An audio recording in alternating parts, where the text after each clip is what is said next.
जय माता दी दोस्तों, तपोभूमि क्लासेस पर मैं अवधेश भदौरिया आप सभी का स्वागत करता हूं। दोस्तों, MPESB ने एक नई वैकेंसी निकाल दी है।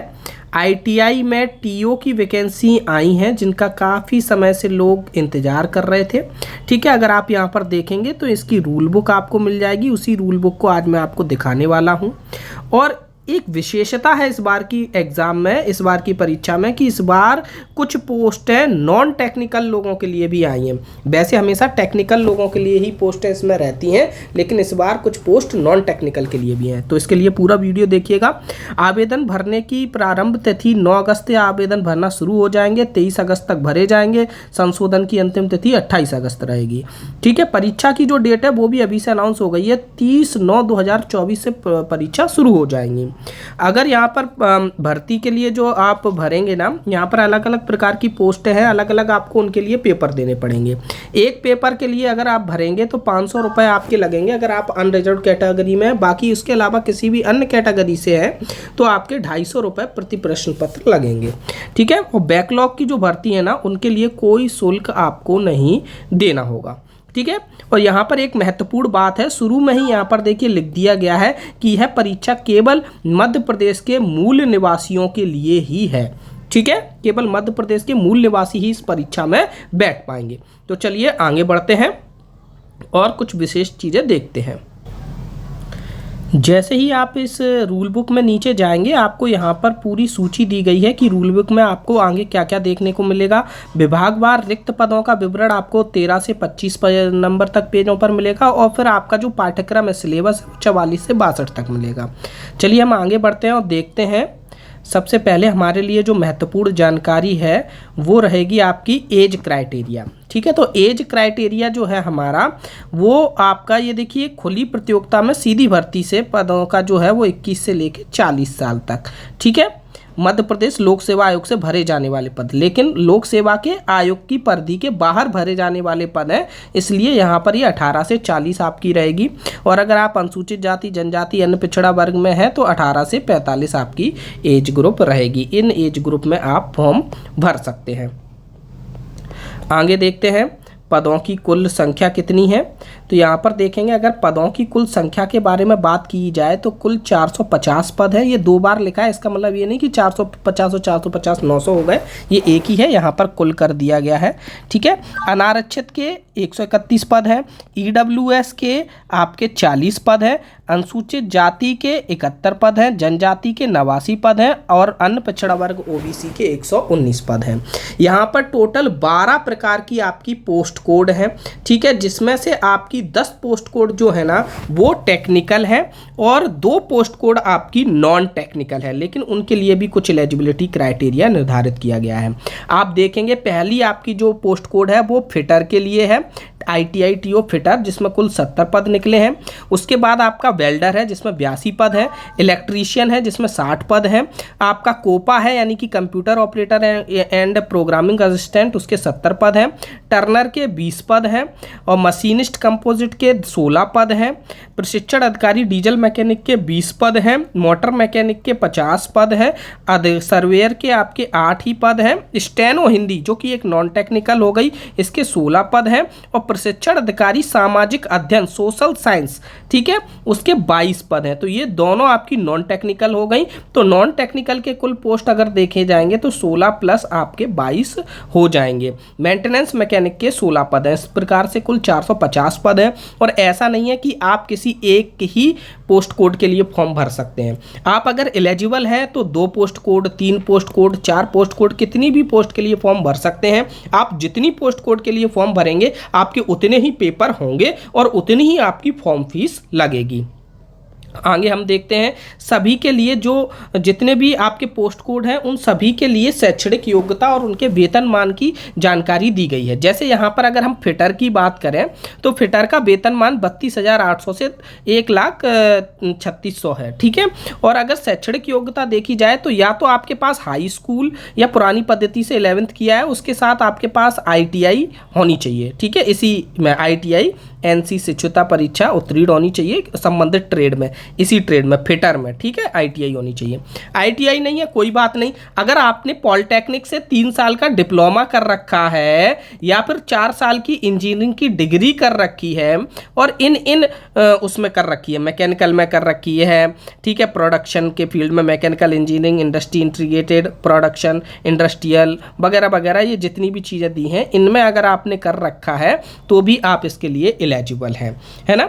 तो इसी तरीके से आप आगे देखेंगे, जैसे ही आप वेल्डर पे आएंगे तो वेल्डर में भी या तो ITI कर रखा है आपने वेल्डिंग में और 10वीं के साथ, या फिर आपके पास ये वेल्डर का कोई डिप्लोमा होता है, वो वेल्डर ट्रेड में लियो फैब्रिकेशन सेक्टर से आप उत्तीर्ण हैं, या फिर आपके पास डिग्री या डिप्लोमा है मैकेनिकल में, इंडस्ट्रियल में। ये सारी चीज़ आप डिटेल से पढ़ लेना, इसको आपको डाउनलोड करना पड़ेगा क्योंकि यहाँ पे 12 पोस्ट कोड है, सभी के लिए अलग से बताना थोड़ा मुश्किल रहेगा, ठीक है। इसी तरीके से इलेक्ट्रीशियन के बारे में ये है आपकी कुल सारी चीज़ें, ठीक है। मैं जल्दी जल्दी से निकालता हूँ, आप स्क्रीनशॉट ले लीजिएगा जो भी आपकी ट्रेड है उसका और फिर यहाँ से पढ़ लीजिएगा, ठीक है।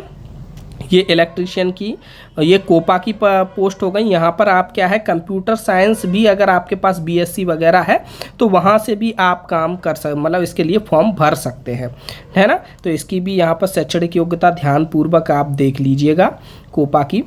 उसके बाद आते हैं टर्नर, जिसकी कुल 20 पोस्ट हैं और टर्नर की शैक्षणिक योग्यता ये है।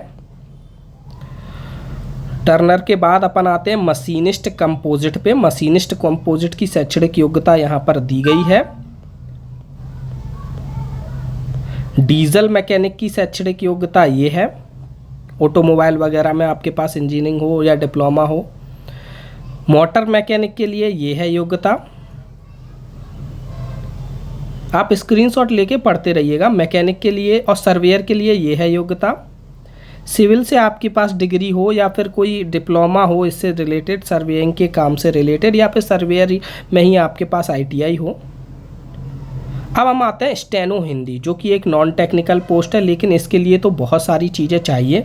अब वो चीज़ें क्या है, एक तो देखिए इसकी देखो थोड़ा से वेतनमान है, ये ज़्यादा है, 36,200 से शुरू होता है यहाँ पर स्टेनो का। प्रशिक्षण अधिकारी स्टेनो हिंदी 16 पद हैं आपके यहाँ पर। अगर आप देखेंगे शीघ्र लेखन एवं मुद्र लेखन बोर्ड या व्यवसायिक प्रशिक्षण हेतु राष्ट्रीय परिषद राज्य परिषद से 100 शब्द प्रति मिनट गति से हिंदी शीर्ष लेखन अथवा अखिल भारतीय तकनीकी परिषद से मॉडर्न ऑफिस मैनेजमेंट में पॉलिटेक्निक से 100 शब्द प्रति मिनट में हिंदी शीर्ष लेखन में डिप्लोमा हो। ये चीज़ सबसे महत्वपूर्ण है। स्नातक या स्नातकोत्तर परीक्षा उत्तीर्ण होनी चाहिए, BA या फिर ग्रेजुएशन या फिर पोस्ट ग्रेजुएशन होनी चाहिए, पहली चीज़। दूसरी चीज़ ये होना चाहिए, ठीक है। तीसरा आपके पास क्या होना चाहिए, CPCT 20 शब्द हिंदी में होने चाहिए, ठीक है।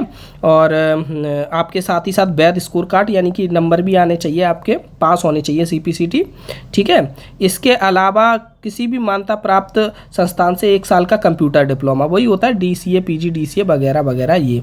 या फिर अगर कंप्यूटर डिप्लोमा नहीं है तो BE की है आपने CS IT से तो भी काम चल जाएगा। MCA किया है, BCA किया है, MSc किया है, BSc किया है ITCS से तो भी काम चल जाएगा। पॉलिटेक्निक डिप्लोमा किया है तो भी काम चल जाएगा, ठीक है। तो इसमें थोड़ी सी ज़्यादा योग्यताएँ मांगी गई हैं, थोड़ा शैक्षणिक योग्यताएँ ध्यान से देख लीजिएगा। शीघ्र लेखक की पोस्ट है।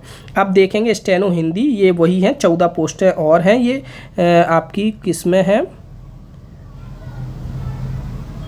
उसी में से 13% वाले में है ना। अब आते हैं सामाजिक अध्ययन, कुल 22 पद हैं, ठीक है। और कुल 22 पद के बाद आपका सामाजिक अध्ययन में अगर आप देखोगे तो 32,800 ही वेतनमान है। और इसमें क्या होना चाहिए, 12th जो है ना, अंग्रेजी विषय जरूर होना चाहिए। बहुत से लोग अंग्रेजी स्किप करके संस्कृत या कुछ और ले लेते हैं, तो वो लोग यहाँ पर एलिजिबल नहीं होंगे। अंग्रेजी विषय आपके पास होना चाहिए। उसके बाद मान्यता प्राप्त विश्वविद्यालय से BBA हो आपके पास, MBA हो, BBA MBA, या फिर समाजशास्त्र आपके ग्रेजुएशन में होना चाहिए, समाज कल्याण होना चाहिए, या अर्थशास्त्र में स्नातक होना चाहिए, ठीक है। BSW हो या फिर समाजशास्त्र वगैरह आपके BA में है, अर्थशास्त्र है, तो भी आप इसके लिए एलिजिबल हैं। और साथ ही साथ में DCA PGDCA या फिर कोपा या CPCT का वैध स्कोर कार्ड या कंप्यूटर की उच्च योग्यता होनी चाहिए। ये 3 चीज़ें इसमें चाहिए। और इसमें भी काफ़ी अच्छी पोस्ट है आपकी, यहाँ पर 19, वहाँ पे अच्छा 19 और 3 मिला के कुल 22 हो गई हैं, ठीक है। मेंटेनेंस मैकेनिक की बात की जाए तो ये इसका वेतनमान काफ़ी कम है, ठीक है। और इसमें आपके पास हाई स्कूल या समकक्ष कोई उत्तीर्ण की हो आपने, और इलेक्ट्रीशियन ट्रेड में आपके पास मेंटेनेंस मैकेनिक का ITI हो, है ना। तो ये इसमें आप मेंटेनेंस मैकेनिक में क्या रहेगा कि ये इंजीनियरिंग वालों से कंपटीशन नहीं करना पड़ेगा, वो लोग यहाँ से निकल जाएंगे क्योंकि वो इसकी योग्यता में नहीं आते हैं, है ना। अब आगे हम देखते हैं अन्य महत्वपूर्ण बातें। देखिए, आपके जो सेंटर हैं वो इन ज़िलों में रहेंगे, और आपका जो पेपर है कुल 100 नंबर का पेपर होगा, 100 नंबर का पेपर होगा। 2 घंटे का समय मिलेगा आपको, जिसमें 75 नंबर जो होंगे आपके टेक्निकल एजुकेशन के, जो भी आप ब्रांच चूज़ करोगे उसके, और 25 नंबर आपका कॉमन पेपर रहेगा, जिसका सिलेबस आगे हम डिस्कस करते हैं। ये देखिए, यहाँ पर 75 तो आपके ट्रेड से आएंगे, और 25 आपके विज्ञान, गणित, सामान्य ज्ञान, तार्किक ज्ञान और बेसिक कंप्यूटर ज्ञान से आएंगे। तो कुल मिलाकर आपका 100 नंबर का पेपर रहेगा। और ये जो पाठ्यक्रम है ना, ट्रेड का पाठ्यक्रम, ये यहाँ पर इसी में दिया रखा है। जैसे ये पेपर कोड आपका फिटर के लिए क्या क्या सिलेबस है, ये पूरा सिलेबस हिंदी इंग्लिश दोनों में ही दे रखा है। इसी तरीके से पूरी 12 पोस्ट कोड के लिए आपका सिलेबस दे रखा गया है, ठीक है। तो आप इसको रूल बुक को डाउनलोड कर लीजिएगा और वहाँ से ये सिलेबस भी देख लीजिएगा। अन्य कोई दिक्कत हो तो, या फिर कोई भी आपको इसमें प्रश्न हो, इसमें डाउट हो, तो आप उसके लिए ज़रूर नीचे कमेंट में लिख सकते हैं, और हम उसका किसी न किसी अन्य वीडियो में अवश्य समाधान करेंगे। तो धन्यवाद, मिलते हैं अगले वीडियो में। जय माता दी।